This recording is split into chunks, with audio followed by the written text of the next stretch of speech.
Blandine, bonjour. Est-ce que vous vous reconnaissez dans le sketch que nous venons de voir? Oui, complètement. En quoi?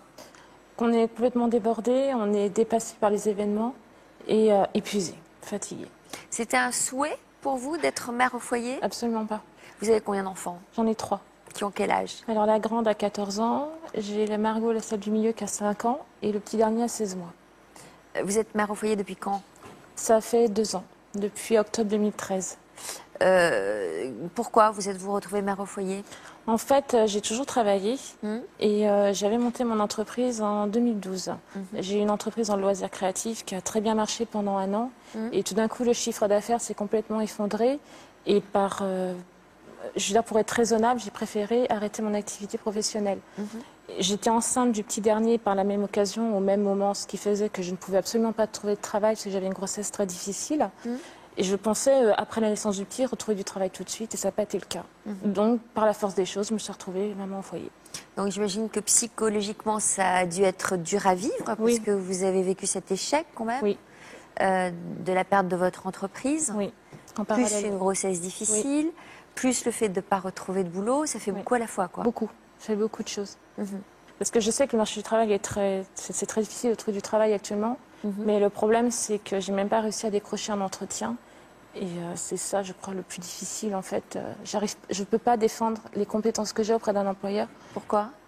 tant que je ne décroche pas d'entretien d'embauche. Et pourquoi, comment vous l'expliquez que vous n'ayez pas pu décrocher un entretien? Je ne sais pas, je sais que je suis dans le milieu du secrétariat, j'étais assistante de direction à la base. Donc c'est un milieu qui est très bouché, il y a beaucoup de personnes sur le marché du travail. Je vais avoir 40 ans au mois de décembre. J'ai tout tenté en fait, j'ai essayé de ne pas mettre le nombre d'enfants que j'avais, j'ai essayé de ne pas mettre mon âge. Par moments sur mes CV, j'ai tout mis. En plus, je n'ai aucun problème de garde et je l'ai bien précisé. Et je décroche pas d'entretien, je ne comprends pas. Vous croyez que ça vous dessert d'avoir 3 enfants pour trouver un boulot? Je me suis posé la question, parce que je me mets aussi à la place d'un employeur, vu que j'ai eu mon entreprise. Et c'est pour ça que je précisais bien dans mes CV que je n'avais pas de problème de garde. Je pense que c'est important qu'un employeur le sache directement. Maintenant, je me suis aussi demandé si c'était pas mon âge.